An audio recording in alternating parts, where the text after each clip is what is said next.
Ground breaking ceremony में मुख्यमंत्री पुष्कर सिंह धामी शामिल। कहा, उत्तराखंड को देश का सर्वश्रेष्ठ राज्य बनाने के संकल्प पर काम कर रही सरकार। निवेशों को आकर्षित करने के लिए लेनी होगी गार्जियनशिप।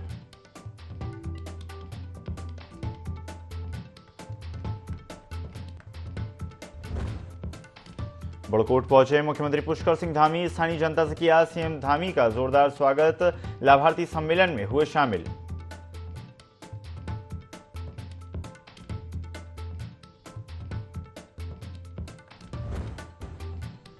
पूर्व मुख्यमंत्री हरीश रावत ने सोशल मीडिया पर किया पोस्ट। कहा, इस बार लोकसभा चुनाव की चुनौती और भी कठिन। अल्मोड़ा लोकसभा क्षेत्र से नेता प्रतिपक्ष यशपाल आर्य को लड़ना चाहिए चुनाव।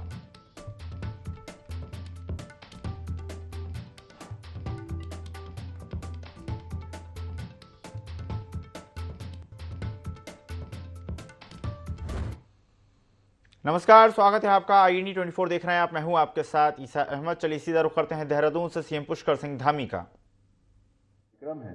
मैं उनको अपनी तरफ से बहुत शुभकामनाएं भी देता हूं, बहुत बधाई देता हूं कि आज उनके लिए भी एक बड़ा दिन है। कार्यक्रम में उपस्थित हमारे सभी मीडिया के मेरे मित्र, सभी पत्रकार भाइयों, छायाकार बंधुओं एवं आए हुए सभी हमारे अतिथिगण, मैं सबसे पहले तो आप सबका यहाँ पर अपनी ओर से स्वागत करता हूँ, अभिनंदन करता हूँ और आपका धन्यवाद भी करता हूँ। धन्यवाद इसलिए करता हूँ कि जैसा गणेश जोशी जी ने कहा कि पहले दिन जब हमने, क्योंकि मेरी भी उस समय इस दायित्व में शुरुआत हो रही थी और आप सब लोगों को हमने आमंत्रित किया, आपके साथ संवाद स्थापित किया और जब हमने आपको ब्रांड एम्बेसडर की संज्ञा दी, मेरे मुंह से अनायास ही निकल गया कि आप सब हमारे ब्रांड एम्बेसडर हैं। तो मुझे बताते हुए खुशी हो रही है कि आपने ब्रांड एम्बेसडर से भी बढ़कर काम किया है। माने शुरुआत से लेकर अभी तक जो भी हमने ये ग्लोबल इन्वेस्टर समिट, उद्योग जगत को यहाँ आमंत्रित करने के लिए, निवेश को आमंत्रित करने के लिए जितने सारे हमने प्रयास किए, उन सभी प्रयासों को आप सब लोगों ने भी आगे बढ़ाने का काम किया। छोटी मोटी अगर कोई कमी भी होगी तो उस कमी को छिपाने का भी काम किया। और सच बताऊं तो मैं बहुत हृदय से आपका धन्यवाद इसलिए करता हूं कि आपने कभी ये नहीं सोचा कि ये काम केवल सरकार का है। आप सब लोगों ने, अधिकांश लोगों ने, इसमें से मैक्सिमम लोगों ने ये सोचा कि ये काम हमारा है। उसी का परिणाम हुआ कि इतनी बड़ी संख्या में लोग आए। और वास्तव में मैंने जब शुरू में कहा पहले दिन की 2.5 लाख करोड़ का हम MOU करेंगे पवन जी, तो बहुत लोगों ने मुझे कहा कि अरे आप तो हमेशा कम बोलते हैं और बोलने पर कम और करने पर ज़्यादा विश्वास रहता है आपका, लेकिन आपके मुंह से कैसे निकल गया ये 2.5 लाख करोड़? ये कहीं गलत ना हो जाए, इसलिए इसको सुधार लीजिए। मैंने कहा अब तो निकल गया जी, अब कैसे सुधारें जब मुंह से निकल ही गया है? तो कोशिश करेंगे कि अब जो निकल गया है उसको पूरा करें। तो मुझे खुशी है कि आप सब लोगों के सहयोग से, आप सब लोगों की शुभकामनाओं से एक बड़ा लक्ष्य हमको प्राप्त हुआ। और लक्ष्य प्राप्त नहीं हुआ जैसा पहले ये होता था कि वास्तव में ये MOU तो हो ही जाते थे और अंतिम दिन MOU भरमार होते थे। MOU की भरमार पवन जी, और कुछ जो है टारगेट पूरा करने के लिए भी वो भी MOU हो जाते थे। लेकिन इस बार हमने कहा कि ये एक साथ नहीं करना है, इसको स्टेप बाय स्टेप करना है।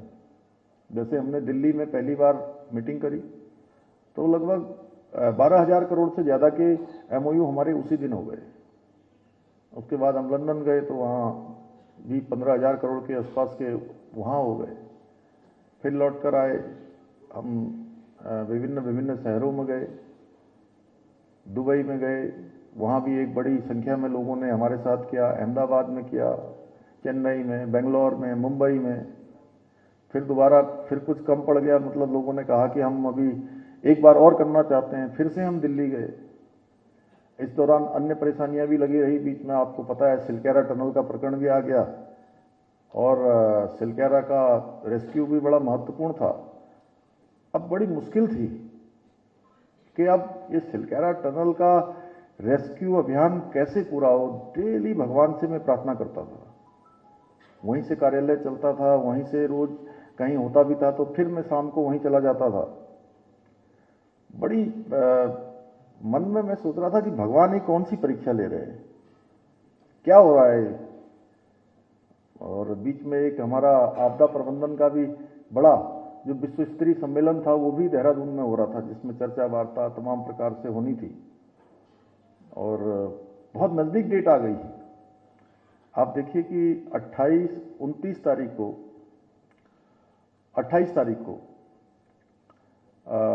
हम बिल्कुल टनल के अंदर थे और 8 दिसंबर को हमारा ये कार्यक्रम होना था कि अब लोगों को लग रहा था कि जो है कि क्या करें, ये इन्वेस्टर समिट अब जो है टालनी तो नहीं पड़ेगी। लेकिन भगवान की कृपा हुई कि जिस दिन पहले दिन हम लोग इन्वेस्टर वो जो हमारा आपदा प्रबंधन का जो कार्यक्रम था, उस आपदा प्रबंधन के कार्यक्रम में भाग लेने के लिए मैं वहाँ सिलकेरा से देहरादून आया।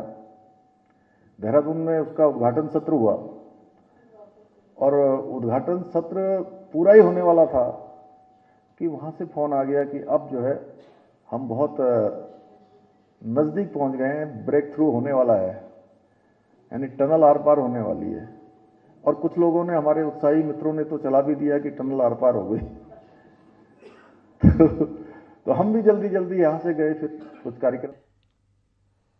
सीएम पुष्कर सिंह धामी को देहरादून से आप सुन रहे थे। बढ़ते हैं खबरों में आगे। देहरादून के डीएम कार्यालय में जिला अधिकारी सोनिका ने लोगों की समस्याओं को सुना, जहां कुछ समस्याओं का मौके पर ही निराकरण किया गया। ज्यादातर शिकायतें आर्थिक सहायता, पेंशन, नगर निगम, एमडीडीए, पशुपालन, सिंचाई से संबंधित रहीं। जन सुनवाई के दौरान कुल 105 शिकायतें प्राप्त हुईं, जिनमें भूमि से संबंधित ज्यादा शिकायतें रहीं। इस दौरान उन्होंने सभी संबंधित अधिकारियों को अपने स्तर से जांच कराकर शिकायतों पर कार्रवाई करने के निर्देश दिए।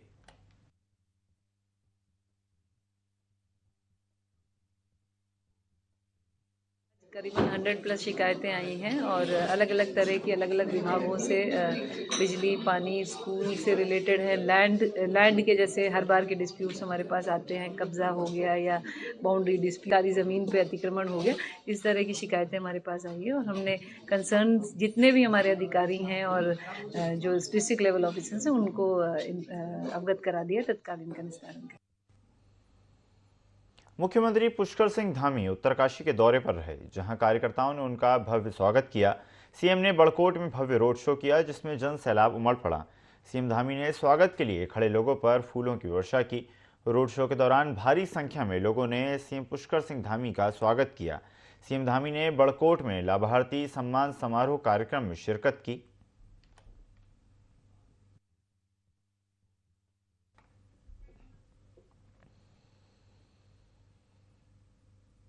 उत्तरकाशी से तस्वीरें आपको दिखा रहे हैं, जहां पर सीएम पुष्कर सिंह धामी ने रोड शो के माध्यम से जनता के बीच पहुंचकर उनका साधुवाद स्वीकार किया। नैनीताल जिले के मुख्य विकास अधिकारी अशोक पांडे ने नैनीताल दुग्ध संघ लालकुआ के आंचल प्लॉट का निरीक्षण किया। इस दौरान उन्होंने राष्ट्रीय डेयरी विकास योजना के अंतर्गत दूध की गुणवत्ता की जांच के लिए लगभग 85 लाख रुपए की लागत से स्थापित FT1 मिल्क एनालाइजर मशीन का निरीक्षण कर बारीकी से जांच परखी। इसके साथ ही चिलिंग प्लांट, लैब सहित अन्य प्लांटों का भी निरीक्षण किया। उन्होंने दूध, दही, मक्खन, पनीर, घी उत्पादन के संयंत्र देखे और अत्याधुनिक संयंत्र को देखकर उनकी जमकर तारीफ की। इसके अलावा नैनीताल दुग्ध संघ परिसर में 85 करोड़ रुपए की लागत से बनाए जा रहे दुग्ध के अत्याधुनिक प्लांट के लिए शासन द्वारा 10 करोड़ की धनराशि स्वीकृत कर प्रथम किश्त के रूप में 5 करोड़ की धनराशि जारी की। उन्होंने अत्याधुनिक प्लांट के प्रस्तावित स्थल का भी स्थलीय निरीक्षण किया। विदेश से आयातित की है, जिसका मुख्य उद्देश्य ये है कि जो आम जनता है उनको एक अच्छी क्वालिटी का दूध टेस्ट के द्वारा सप्लाई किया जाए, और ये मशीन 14 टेस्ट कंप्लीट करती है। उसी का आज निरीक्षण था मुख्य रूप से। उत्तराखंड डेयरी कोऑपरेटिव के लिए एक विशेष दिन है और समय समय पर जो हम आधुनिकीकरण की बात करते थे दुग्ध संघ की, तो आज उसकी प्रथम किस्त के रूप में आज शासन ने हमको धनराशि अवमुक्त कर दी है। लगभग 10 करोड़ की स्वीकृति मिली है और 5 करोड़ रुपये जारी भी कर दिया है। मैं उसके लिए सर्वप्रथम तो अपने प्रदेश के माननीय मुख्यमंत्री श्रीमान पुष्कर सिंह धामी जी और हमारे दुग्ध विकास के मुखिया कैबिनेट मंत्री माननीय सौरभ ओगणे जी का धन्यवाद ज्ञापित करता हूँ। जो हमारी F1 मशीन लगी है योजना के तहत, उसका निरीक्षण करें और उसका जो वर्किंग है कि नहीं है या किस प्रकार काम कर रहा है उसके बारे में अवगत कराएं। तो सर मुझे बताए थे, उसके एवज में उनको प्लांट का निरीक्षण कराया गया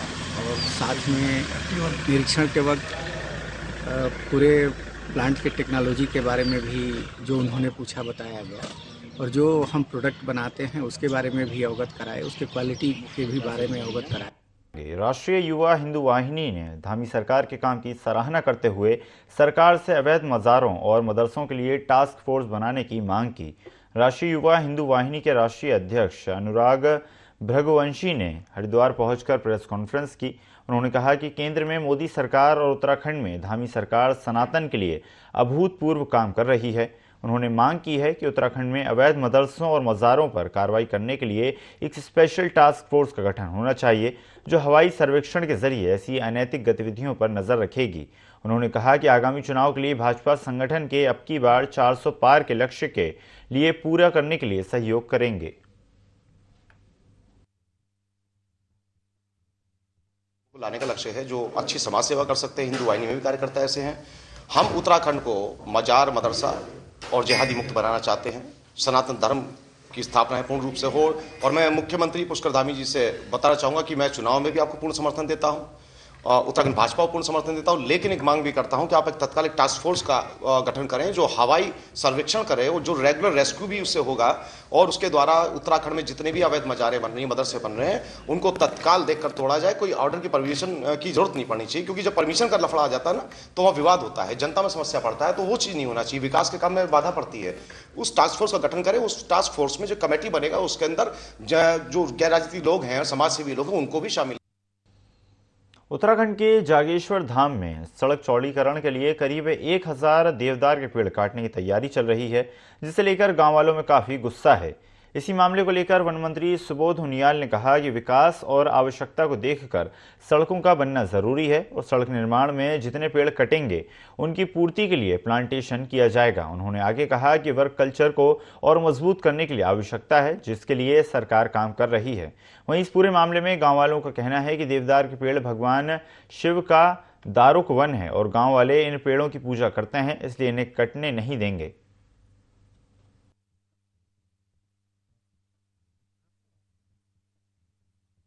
लगातार फॉरेस्ट कवर एरिया हमारे राज्य में बड़ा है। जब हम राज्य अलग हुए थे उसके मुकाबले आज 5-7% इलाका फॉरेस्ट का बड़ा, आज 71% हमारा फॉरेस्ट कवर्ड एरिया। ऐसा नहीं है। देखिए, सवाल ये है कि थोड़ा वर्क कल्चर को और मजबूत करने की आवश्यकता है, जिस पर हम लोग लगे हुए हैं। हल्द्वानी के विधायक सुमित हृदयेश बजट के लिए हल्द्वानी पहुंचे, जहां उन्होंने बजट सत्र को निराशाजनक बताते हुए कहा कि प्रश्नों को नहीं सुना गया और बजट सत्र में अभी भाषण भी नहीं होने दिया। बजट काफ़ी निराशापूर्ण रहा है। वहीं विधायक ने लोकसभा चुनाव पर कहा कि जल्द कांग्रेस की लिस्ट भी जारी हो जाएगी, भाजपा केवल मोदी लहर में चल रही है।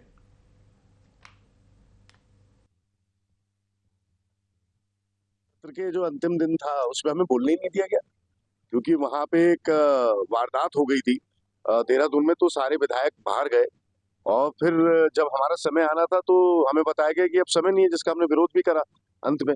लेकिन बजट बेहद निराशाजनक था। मैं तो रोजगार का पूरा वो लेके आया था, डिटेल लेके आया था कि किस प्रकार से वर्ष 2016 के बाद से अब तक इन 8 वर्षों में रोजगार की जो दरें लगातार गिरती जा रही है और जो बेरोजगारी है वो बढ़ती जा रही है।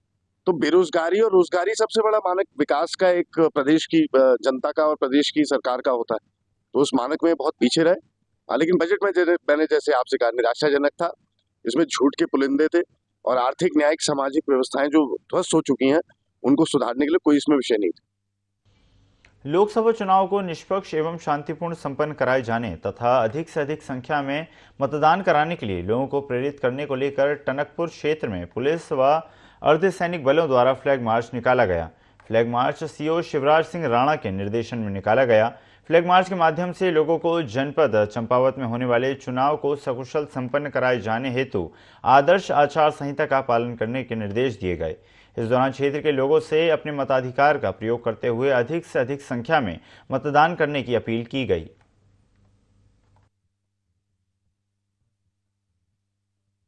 जैसा कि हमें इस जनपद को एक कंपनी अर्धसैनिक बल मिली है जो एसएसपी के तौर पर है, जिसके 2 प्लाटून यहाँ पर हैं, 1 प्लाटून लोहाघाट में है।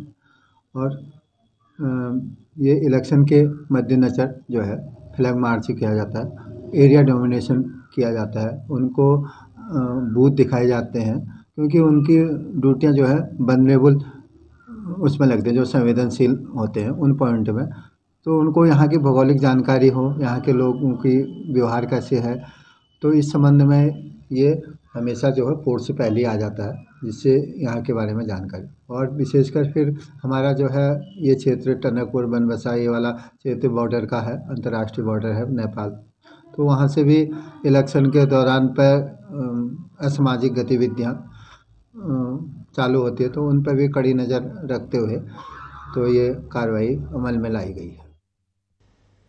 पश्चिमी विक्षोभ के जबरदस्त असर से भूबैकुंठ धाम श्री बद्रीनाथ में भारी हिमपात हुआ है। मार्च माह में लंबे समय के बाद बद्रीपुरी इस तरह 4 से 5 फीट की चादर ओढ़े नजर आ रही है। शीतकाल के चलते अभी धाम के कपाट बंद हैं, लेकिन गर्भगृह में भगवान बद्री विशाल जगत कल्याण हेतु साधनारत हैं। उनकी अर्धांगिनी माता लक्ष्मी जी भी उनके सानिध्य में हैं। वहीं इन दिनों शीतकाल में भगवान बद्री विशाल जी की नित्य अभिषेक पूजन का दायित्व अभी देवताओं के पास है। वहीं मंदिर परिसर से बर्फ हटाने के लिए सेना के जवान लगे हुए हैं।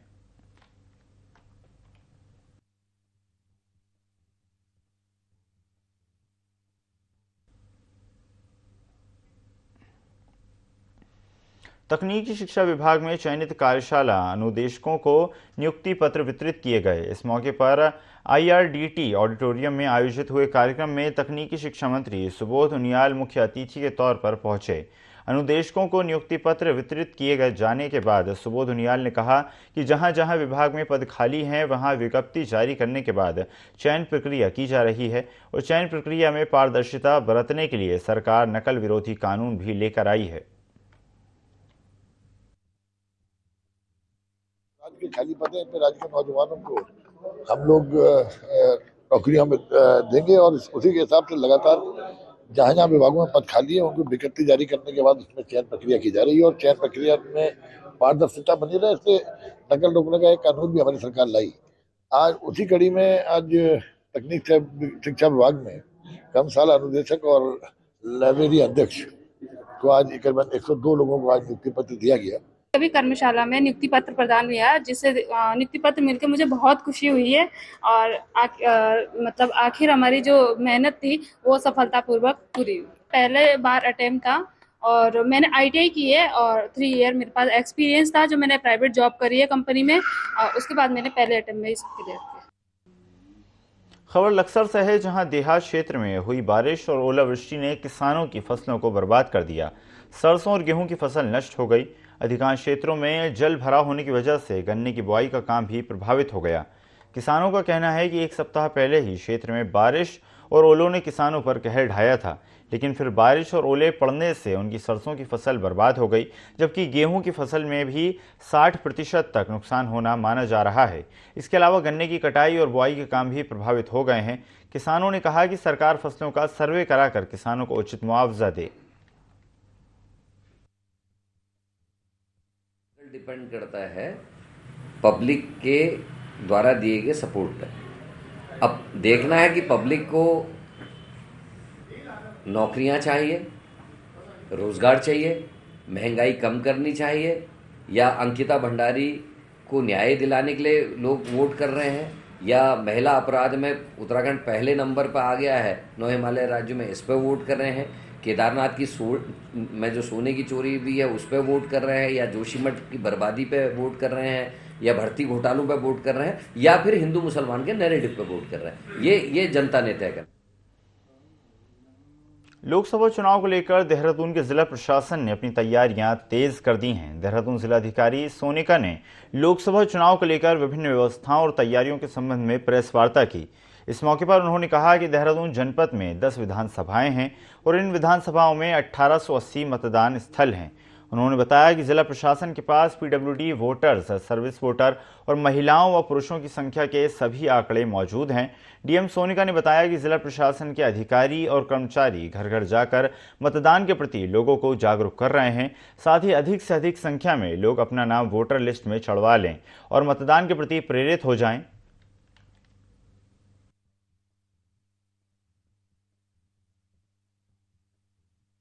हमारे ज़िले में 10 विधानसभाएं हैं और 10 विधानसभाओं के हिसाब से हमारे पास जो मतदान स्थल हैं वो हमारे करीबन 1880 हैं। इसमें हमने अलग अलग तरह से, जैसे कितने पीडब्ल्यूडी वोटर्स हैं, कितने सर्विस वोटर हैं, कितनी महिलाएं पुरुष, हमारे पास पूरी डिटेलिंग है इस चीज़ की।